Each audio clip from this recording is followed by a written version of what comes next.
오늘 말씀의 제목은 순종과 감사 그리고 인내입니다. 한번 해보실까요? 시작. 순종과 감사 그리고 인내. 순종과 감사 그리고 인내. 결론적으로 말씀드리면 우리 신앙생활은 제가 아무리 생각해봐도 이 세 가지에서 벗어나지 않는 것 같아요. 순종하고 어떤 상황이든지 감사하고 그리고 인내하다 보면 하나님께서 결국 우리의 손을 들어주시는 것으로 믿습니다. 자, 이제 12절 말씀부터 보겠는데요. 12절 말씀에 보니까 3일 만에 여로보암과 모든 백성이 로보암에게 나아왔으니 이는 왕이 명령하여 이르기를 3일 만에 내게로 다시 오라 하였습니다. 3일 만에 내게로 다시 오라. 이 말씀은 오늘 본문 말씀 12장 1절부터 5절까지에 나와 있습니다. 우리 왼쪽으로 한 장 넘기셔서 그 12장 1절로 5절까지의 말씀을 보면 이제 백성들이 이런 요청을 해요. 4절에 보니까 왕의 아버지가 우리의 멍에를, 그러니까 솔로몬이죠. 이 로보암의 아버지가 솔로몬이 우리의 멍에를 무겁게 하였으나 왕은 이제 왕의 아버지가 우리에게 시킨 고역과 매운 무거운 멍에를 가볍게 하소서. 그리하시면 우리가 왕을 섬기겠나이다. 로보암이 대답하되 갔다가 3일 후에 다시 내게로 오라 하매 백성이 가니라. 그래서 오늘 12절 말씀은 3일 만에 이제 돌아오게 된 것입니다. 백성들이. 자, 이제 이 백성들의 요청은 이거였죠. 그 로보암의 아버지 솔로몬이 이제 7년 동안 이 성전을 짓고 그 다음에 13년에 걸쳐서 왕궁을 지어요. 근데 하나님의 성전은 7년 동안 지었습니다. 그런데 자기와 자신들의 후궁이 살 이 왕궁은 몇 년 동안 지었다고요? 13년. 거의 2배가 걸린 거예요. 그러니까 여기서도 상당히 의미하는 바가 있다고 생각이 돼요. 그러니까 하나님을 위해서는 7년, 그 다음에 자기와 자기 후궁들을 위해서는 13년. 약간 이것도 이제 문제가 있어요. 그런데 어쨌든 간에 그렇게 한번 생각해 보면 건축을 20년 동안 했다? 근데 그 이후로도 굉장히 이 백성들이 많은 노역을 하게 됩니다. 그래서 이 얼마나 힘들었는지 이 르호보암, 솔로몬의 아들 르호보암에게 백성들이 가서 이렇게 얘기하는 거예요. 우리의 멍에가 너무 무거웠다. 이거 좀 가볍게 해달라고. 이제 르호보암한테 가서 그러면 우리가 당신을 왕으로 삼겠다. 지금 이렇게 얘기하는 장면입니다. 자, 그런데 여기 제가 밑줄 친 이 부분들을 한번 눈으로 한번 보세요.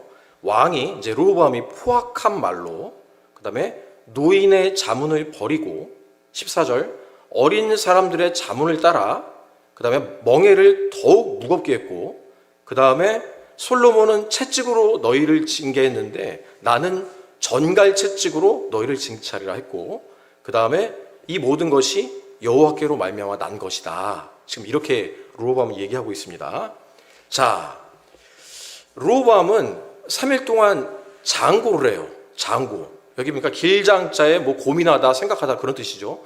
이게 이제 바두경어예요. 바두경어. 장고 끝에 악수를 둔다. 이제 이런 표현이 있습니다. 그러니까 바둑을 두다가 상대편이 굉장히 오랜 시간 동안 고민하고 있는 거예요. 계속 생각하다가 한 수를 딱 뒀는데 그게 묘수가 아니고 악수를 둔 거예요. 그러니까 자기한테 불리한 수를 그렇게 생각을 오래 하고 겨우 둔 수가 악수를 뒀다. 그런데 지금 보면 르호보암이 3일 동안 장고 끝에 악수를 두게 되는 그런 이제 모습들이 나오게 됐는데 이 이유가 뭐냐면 르호보암은 마음에 교만했어요. 교만했어요. 그러니까 다윗이나 자기 아버지 솔로몬을 보면 분명히 르호보암이 자기가 왕이 된다 그러면 아버지 솔로몬처럼 지혜를 구해야 되잖아요. 그리고 백성들이 와서 너무 힘드니까 좀 이 노역을 좀 가볍게 해달라고 했으면 그렇게 기도를 하든지 해야 되는데 그게 아니고 마음의 교만함이 있었기 때문에 포악한 말로, 부드러운 말이 아니고 포악한 말로 이제 뭐라고 얘기를 하냐면은 아까 말씀드렸다시피 나의 아버지 솔로몬은 채찍으로 너희를 다스렸지만 나는 거기다가 전갈 채찍, 그러니까 전갈 모양의 쇳덩이, 이따 나중에 그림으로 보실 텐데요. 전갈 모양의 쇳덩이를 달아가지고 나는 너희를 징치하겠다는 거예요. 그리고 노인들의 자문을 버렸다. 이 얘기는 뭐냐면 어르신들의 충고를 버린 거예요. 보통 어르신들 하면 요즘 이 괴발하진 아이들이 그런 얘기를 하죠. 꼰대다, 뭐 라떼다 이런 얘기 하는데 그 아이들도요 다 꼰대가 되고 라떼가 돼요. 지금 어리니까 모르는데. 근데 이 어르신들이라 하면 세상의 경험들이 많단 말이에요. 그러니까 소위 말하는 세상 말로 뭐 산전, 수전, 공중전, 우주전을 다 겪어봤기 때문에 경험이 많기 때문에 분명히 좋은 말, 좋은 아이디어들이 많다고요. 그런데 그런 것들을 이 로범은 다 버리고 3번 보니까 어린 사람들의 자문을 따랐다 그랬어요. 그러니까 이 어린 사람들이라고 표현된 건 뭐냐면 주위에 포진된 기회주의자들, 그러니까 쉽게 말하면 간신들인 거예요. 그러니까 로보암이 왕이 되면 나는 좌의정이 되고 나는 우의정이 나는 뭐가 되고 마치 예수님 시대의 그 제자들처럼 그렇게 그 기회주의자들의 말을 따랐다는 거예요. 그러니까 이 기회주의자들의 말이 좋았겠어요? 나빴겠어요? 분명히 나빴을 거란 말이에요. 그래서 이제 이 무거운 멍에를 더욱 무거운 멍에로 바꾸고 그 다음에 솔로몬 아버지 때 채찍으로 다스렸다면 나는 전갈 채찍으로 다스리겠다. 이런 악수를 두게 됩니다. 그런데 놀라운 것은 뭐냐면 15절에 보니까 이 모든 것이 여호와께로 말미암았다? 이런 말씀이 나와요. 그러니까 마치 이것은 좀 오해할 수 있는 여지가 있는데 하나님께서 로보암의 마음속에다가 이렇게 교만한 마음을 넣어주셨나? 이렇게 생각할 수 있잖아요.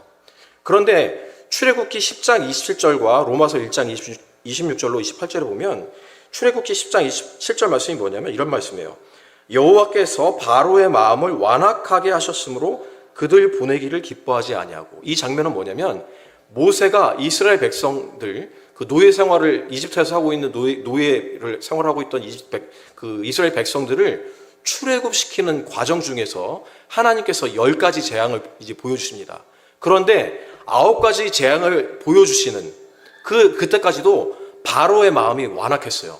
그러니까 지금 보면 강물이 막 피로 변하고 막 개구리떼가 막 창궐하고 막 이가 막 득실득실 거리고 파리가 날아다니고 온 천하에 막 날아다니고 메뚜기떼가 막 이렇게 하면 우리는 생각할 때 우리가 지금 이 이상기후를 봐도 하나님께서 살아계신다는 걸 느끼잖아요.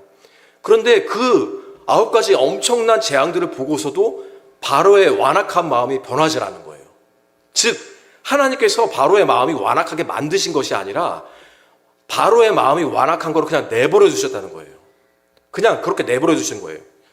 제가 여기 앞에 여기 화면을 보시면 사랑의 반대말이 미움이 아니고요. 사랑의 반대말은 내버려 두는 거예요. 여러분들 자녀를 키우시는 우리 여러분들 잘 이제 기억을 더듬어 보시면 너무 말을 안 들으면 어떻게 해요? 내버려 둬. 어디까지나 내버려 둬. 저만 그런가 봐요. 전 그래 솔직히 막 너무 말을 안 들으면은 내버려 둬. 어디까지 가는지 갈 때까지 가봐. 지가 경험해봐야 알지. 저만 그런 모양이에요. 아무도 안 봐도 그러시는 것 같아요. 그렇단 말이에요. 하나님도 이처럼 이 바로의 마음이 완악해진 걸 그냥 내버려 둔 거예요. 그래 어디까지 가나 보자. 그리고 마지막 장자, 그러니까 애굽의 왕부터 시작해서 동물들의 초태생, 첫 번째 낳은 그 아들들 싹 다 죽여버리죠. 그것을 보고 이제 비로소 바로의 마음이 이제 돌이키는 그런 장면을 보게 되는데, 자, 아까 로마서 1장 26절로 28절에 어떤 말씀이 나오냐면 하나님께서 그들을 부끄러운 욕심에 내버려 두셨으니 곧 그들의 여자들도 순리대로 쓸 것을 바꾸어 영리로 쓰며, 이것은 뭘 얘기하는 겁니까? 죄가 창궐해서 창궐하다 정말 그 끝까지 가가지고 여자들이 동성쾌락을 즐기는 거를 그냥 내버려 두셨다는 얘기예요. 그리고 28절 뒤에도 가니까 하나님께서 그들을 그 상실한 마음대로 내버려 두사 합당치 못한 일을 하게 하셨으니, 하나님께서 이 동성쾌락을 즐기는 이놈들을 벼락을 내려가지고 막 소돔과 고모라에 유황비를 내린 것처럼 그렇게 벼락을 내려치신 게 아니라 그냥 내버려 뒀다는 거예요. 그러니까 지금도 보면 저 밖에 뭐 퀴어 축제를 하는 그런 이 사람들 보면 하나님께서 이때 좀 그 번개 칠 때 좀 이때를 위해서 좀 한 번 좀 쳐주시면 안 되나? 뭐 그런 생각 들지 않습니까? 그 장모님하고 저만 드나 봐요. 그런 생각 들죠. 근데 하나님께서 그냥 내버려 두신다는 거예요. 바로 이와 같은 겁니다. 그러니까 르호보암의 이런 마음을 그냥 내버려 두신 거예요, 하나님께서. 자, 아까 채찍이 나왔는데요. 이 영화 잘 아시죠? 기억나시죠? 이 채찍은 그냥 채찍 하나 한 줄 그냥 가죽으로 되어 있어서 그냥 때리는 거예요. 자, 사도 바울이 40의 하나 감암매를 5번 맞았다고 그랬어요. 그러니까 39 곱하기 5대 하면 4, 5, 20에서 5를 빼면 얼마예요? 195대를 그냥 이렇게 돌려가지고 촥 때리는 게 아니고 여기서 저 벽 있잖아요. 달려가서 착 때리는 거예요. 달려가서. 그럼 매를 몇 대? 195대.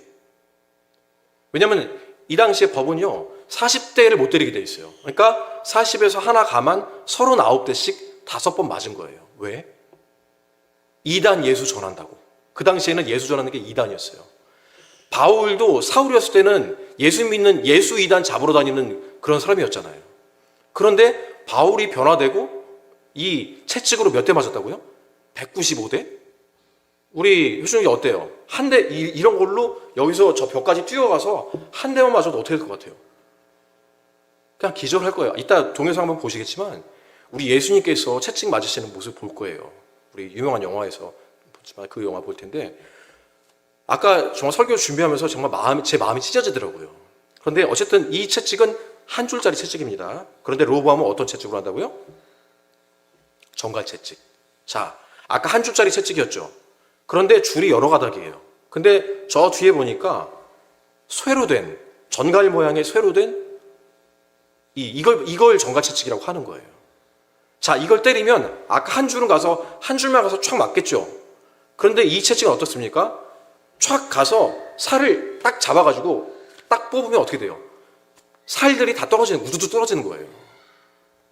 그러니까 르호보암이 이렇게 하겠다는 거예요. 아버지 솔로몬은 아까 한 줄짜리 이 채찍으로 너희를 징계했지 나는 정갈 채찍으로 너희를 다스릴 거야. 지금 이 얘기를 하고 있는 겁니다. 정갈 채찍 모습 또 보이죠? 저 끝에 저 뾰족한 거 보이십니까?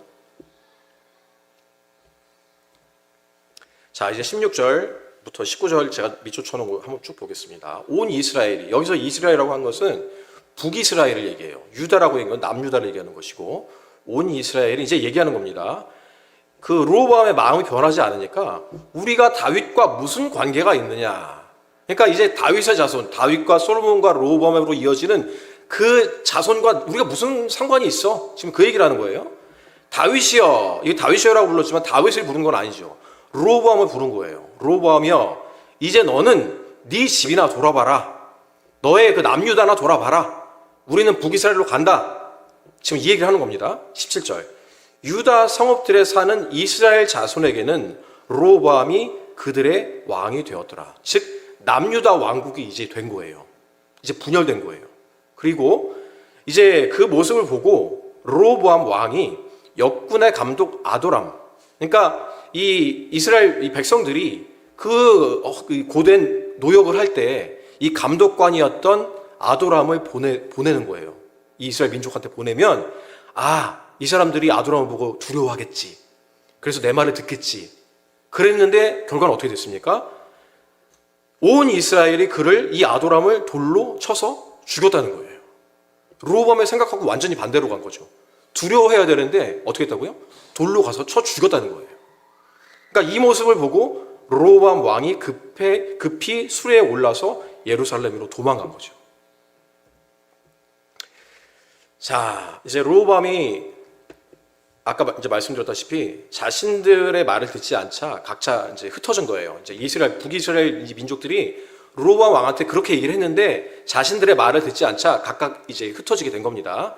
남과 북으로 흩어졌는데 남유다는 르호보암이 왕이 되고 북이스라엘은 여로보암이 왕이 됩니다. 이에 르호보암은 또다시 악수를 두게 돼요. 아까 처음에 악수를 뒀죠. 장고 끝에 악수를 뒀는데 두 번째 악수를 두게 됩니다. 어떤 내용이냐면 백성들이 고된 노동 가운데 있을 때 아까 말씀드렸죠. 감독이었던 그 아도람을 북이스라엘로 보내요. 그러나 이 르호보암의 생각대로 되지 않고 아도람을 두려워할 줄 알았던 이 백성들이 그를 돌로 쳐서 죽입니다. 이 모습을 보고 르호보암은 급히 수레에 올라 예루살렘에 도망가게 됩니다.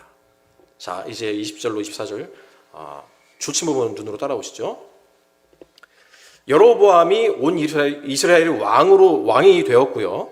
르호보암이 유다 온 족속과 베냐민 지파를 모으니 택한 용사가 18만 명이다. 자, 르호보암이 이 상황에서 이제 남과 북으로 이제 갈라진 이 상황에서 이놈들 봐라. 내가 보낸 이 아도람을 돌로 쳐서 죽여? 이 괘씸한 놈들 봐라. 이래가지고 유다 온 족속과 베냐민 지파 중에서 이 용사 18만 명을 추려요. 그래가지고 어떻게 하려고 그럽니까?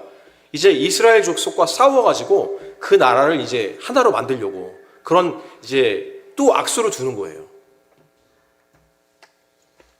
최대의 악수입니다. 그래서 이제 그 로보암이 생각하는 거죠. 북이스라엘로 쳐들어가서 싸워 이긴 후에 북이스라엘을 접수하겠다. 이게 로보암의 계획이었는데 이제 이 순간에 하나님의 말씀이 하나님의 사람 스마야에게 임하십니다. 스마야라는 말은 뭐냐면 여호와께서 들으셨다. 우리 쉐마 이스라엘 하면 들어라 이스라엘아 이런 뜻이죠. 히브리어로. 근데 이 쉐마의 동사가 스마예요. 스마. 그러니까 하나님께 여호와께서 야는 야훼고요. 여호와께서 들으셨다. 이 스마야를 통해서 전하시는 이 하나님의 말씀이 뭐냐면 그 18만 명 모아놓은 그 용사를 데리고 가지 마라. 그리고 각자 그냥 집으로 돌아가라. 이 하나님의 말씀이 전해질 때 이 스마야가 되게 갈등하지 않았겠습니까? 지금 로보암이 첫 번째, 두 번째, 세 번째 악수를 두는 상황을 계속 봤고 로보암의 성격을 알아요. 그런데 이 스마야가 하나님의 말씀을 아무리 받았지만 요나처럼 그 마음에 순종하고 싶지 않은 마음이 생겼을지도 몰라요. 그러나 가서 하나님의 말씀을 전하는 순종을 하게 됩니다. 그런데 희한하게 로보암이 그 스마야의 말씀을 순종하지 않고 이제 반역하고 북이스라엘로 쳐들어가야 되는데 그렇지 않고 이번에는 듣는 자들도 로보암부터 듣는 자들이 다 순종해가지고 집으로 돌아간단 말입니다. 그러니까 이것은 뭐냐면 아까 그 로보암의 생각에는 인간적인 생각으로는 교만한 로보암의 인간적인 생각으로는 역군의 감독이었던 아도람을 보내서 이 북이스라엘 민족들이 두려워하겠지 그랬는데 돌로 쳐 죽임을 당했잖아요. 그러니까 유혈 사태 한 사람이 희생당하는 그런 결과를 초래했지만 하나님의 말씀을 순종하니까 적어도 이제 18만 명이 올라간다 그러면은 18만 명 이상의 희생이 불가피한 상황이 되지 않았겠습니까? 18만 명이 올라가가지고 18만 명 이상을 죽여야 되잖아요. 예. 그런데 그 희생이 불가피했던 상황을 피하게 된 것입니다. 즉 뭐냐면 교만한 로보암의 인간적인 생각은 희생을 불러왔고 하나님의 말씀에 순종을 하니까 하나님은 이 많은 사람들을 살렸다는 거예요. 그러니까 하나님의 영은 살리는 영이고요. 마귀의 영은 죽이는 영입니다.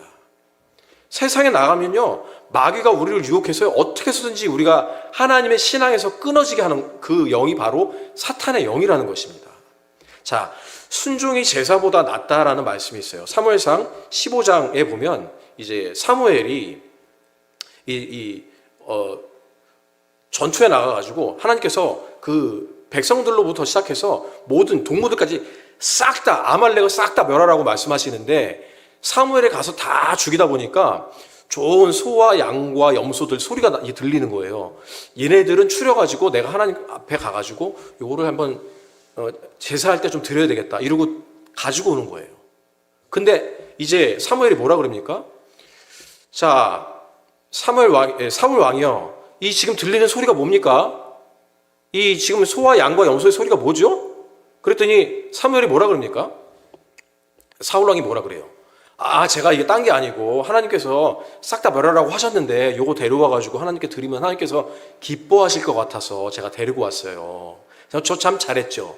저 참 이렇게 잘했으니까 제 어떤 이 공로비도 한번 세워주시고 이런 얘기를 막 한단 말이에요. 그런데 하나님의 명령은 뭐였습니까? 아말렉을 싹 다 멸하라는 명령이었어요. 그래서 이제 사무엘이 이런 얘기를 하죠. 순종이 제사보다 낫다는 거예요. 하나님께 100번 1000번 드리는 제사보다 하나님께 순종하는 것이 훨씬 낫다는 거예요. 하나님의 말씀이 떨어졌을 때는 순종해야 된다는 것이죠. 사람의 생각이 들어가면 안 된다는 것입니다. 그래서 인류의 죄의 시작이 불순종. 창세기 3장에 보면 이 하와가 하나님의 말씀을 순종하지 않고 선과 악을 알게 하는 그 나무에서 나오는 실과를 보암직도 먹음직도 하니까 그거 따먹었단 말이에요.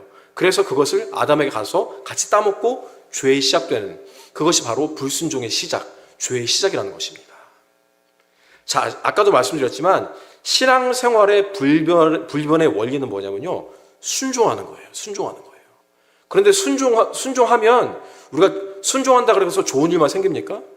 우리가 이렇게 순종해서 예배 드리고 순종하면 밖에 나가는 순간에 모든 일이 파죽지세. 그야말로 이 대나무에 칼을 대듯이 대나무가 쫙 갈라지듯이, 홍해가 갈라지듯이 모든 문제가 다 해결되나요?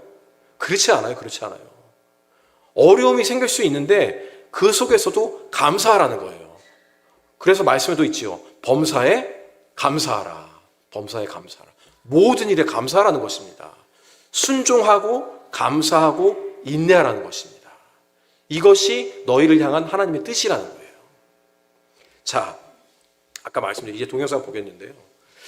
이사야서 53장 5절. 제가 언젠가도 말씀드렸다시피 유대인들은 이 이사야서 53장과 54장을 건너뛰어요. 왜? 이 이사야서 53장과 54장을 보면 예수님에 대해서 예언하고 있거든요. 여긴 구약이잖아요. 그런데 신약에 있는 예수님에 대해서 예언하고 있어요. 자, 여기 지금 말씀 한번 보시겠습니다. 그가 찔림은 우리의 허물 때문이요 그가 상함은 우리의 죄악 때문이라. 그가 징계를 받음으로 우리는 평화를 누리고 그가 채찍에 맞음으로 우리는 나음을 받았도다.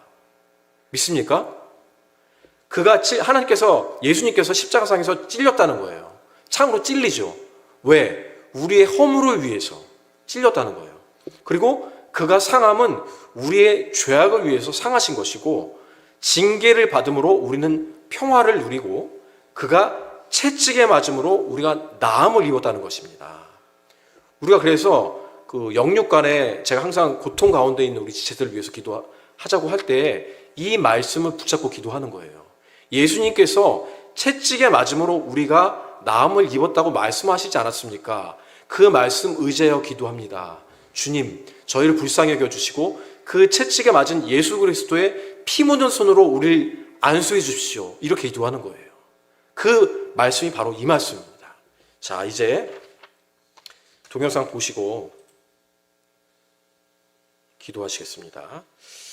좀 잔인할 수 있는데요. 이 영화 아마 다 보셨을 것 같은데 예수님께서 정갈 채찍을 맞으시는 장면입니다.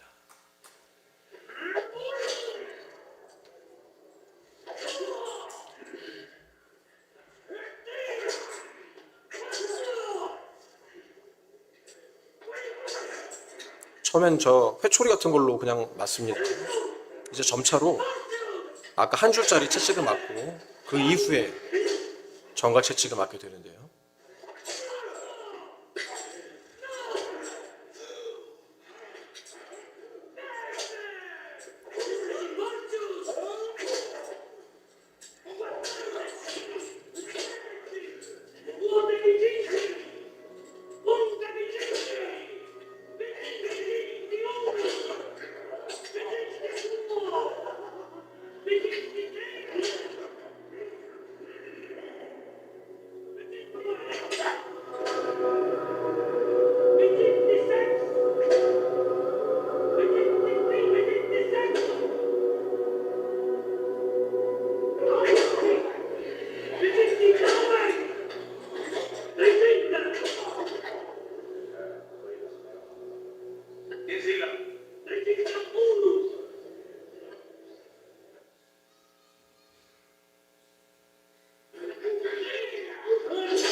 보셨습니까? 여러분, 이렇게 채찍에 맞고 그냥 쉬러 가신 게 아니에요.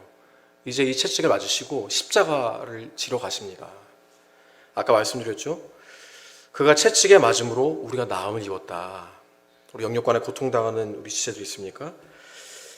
우리 예수님의 오늘 채찍 맞으신 이 모습을 생각하시면서 기도하시고, 오늘 본문 말씀을 통해서 르호보암은 어리석은 선택을 하게 됩니다. 악수를 계속 주게 되죠. 또 북이스라엘 지파들의 반란이 있고요. 그리고 전쟁 없는 분열을 보았습니다. 다윗 왕조는 80년 동안 세워집니다.